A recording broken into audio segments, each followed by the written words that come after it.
आज गुढीपाडवा आपल्या संपूर्ण लगावबत्ती कुटुंबाला गुढीपाडव्याच्या या मराठी नवीन वर्षाच्या खूप खूप शुभेच्छा। हिंदू संस्कृतीतील 3.5 मुहूर्तांपैकी एक असा हा गुढीपाडवा सण आपल्या मराठी नववर्षाचा पहिला दिवस। आपण घराबाहेर उंच गुढी उभारतो, कडुलिंबाचा प्रसाद घेतो, नवीन संकल्पांची सुरुवात करतो। पण तुम्ही कधी विचार केला का की या गुढीचा नक्की संबंध कुणाशी आहे? प्रभू श्रीराम की सातवाहन राजा? नेमका इतिहास काय सांगतो? चला आजच्या व्हिडिओत हेच जाणून घेऊया। नमस्कार, मी आकांक्षा आणि तुम्ही पाहताय लगावबत्ती।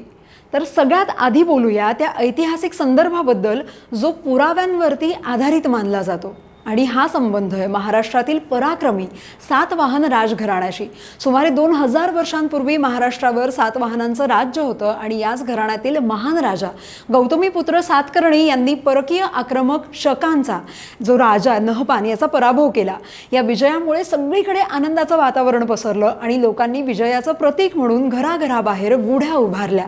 याच विजयाप्रित्यर्थ शालिवाहन शक ही नवीन कालगणना सुरू झाली। आजही आपण पंचांगात शालिवाहन शक 1948 किंवा चालू वर्ष असा उल्लेख करतो। त्यामुळे ऐतिहासिकदृष्ट्या गुढीपाडवा हा आपल्या मातीतील विजयाचा उत्सव आहे। ऐतिहासिक संदर्भासोबतच या सणाशी काही पौराणिक कथाही जोडलेल्या आहेत। यात प्रामुख्याने 3 आख्यायिका सांगितल्या जातात। पहिली म्हणजे ब्रह्मध्वज आणि सृष्टीची निर्मिती। म्हणजे असं मानलं जातं की ब्रह्मदेवाने याच दिवशी सृष्टीची निर्मिती केली। सत्ययुगाची सुरुवात याच दिवसापासून झाली, म्हणून याला ब्रह्मध्वज असंही म्हणतात। दुसरी आख्यायिका रामायणाशी संबंधित आहे। प्रभू श्रीरामांचं अयोध्येत पुनरागमन झालं। 14 वर्षांचा वनवास संपवून प्रभू श्रीराम जेव्हा अयोध्येत परतले तेव्हा प्रजेने गुढ्या म्हणजे ध्वज उभारून त्यांचं स्वागत केलं।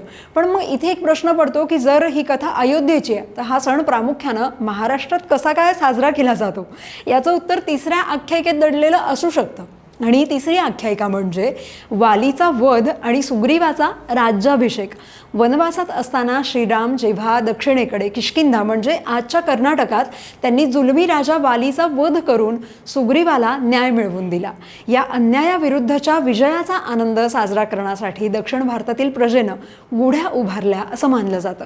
तसं गुढीपाडवा हा सण फक्त महाराष्ट्रापुरता मर्यादित नाही आहे। कर्नाटक आणि आंध्र प्रदेशात हा दिवस युगादी म्हणून साजरा केला जातो। गोव्यातही याचं मोठं महत्त्व आहे। स्वरूप बदललं तरी आनंदाचा आणि विजयाचा संदेश तोच आहे। पौराणिक कथा काहीही सांगत असल्या तरी ऐतिहासिक शालिवाहन शक आणि महाराष्ट्राचा विजय यांचा संबंध तसा जास्त सुसंगत वाटतो। पण शेवटी गुढी हे विजयाचं आणि नव्या सुरुवातीचं प्रतीक आहे, हे सगळ्यात महत्त्वाचं नाही का? तुमच्याकडे या सणाबद्दल काही वेगळी माहिती आहे का? कमेंट्समध्ये नक्की सांगा। आणि हा व्हिडिओ आवडला असेल तर लाईक करा आणि आपल्या मित्रपरिवाराला सुद्धा शेअर करून नवीन वर्षाच्या शुभेच्छा द्या। पुन्हा एकदा आपल्या लगावबत्ती परिवाराला गुढीपाडव्याच्या खूप खूप शुभेच्छा।